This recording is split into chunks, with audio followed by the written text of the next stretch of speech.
Friends, welcome to Sai Papi Kitchen. Today breakfast recipe lunch menu பார்ப்போம் வாங்க.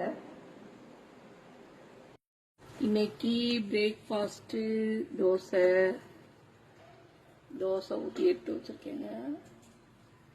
அப்புறமா புதினா சட்னி நல்ல டேஸ்டா புதினா சட்னி அரைச்சு எடுத்து வச்சிருக்கேன். அப்புறமா லஞ்சி சுட சுட சாதங்க. அப்புறம் முள்ளங்கி சாம்பார் பண்ணி எடுத்து வச்சிருக்கேன். அப்புறமா உருளைக்கிழங்கு வறுவலுங்க. அப்புறமா அப்பளம் பாப்புலர் அப்பளம். அப்புறமா காரமா மிளகு பூண்டு ரசங்க.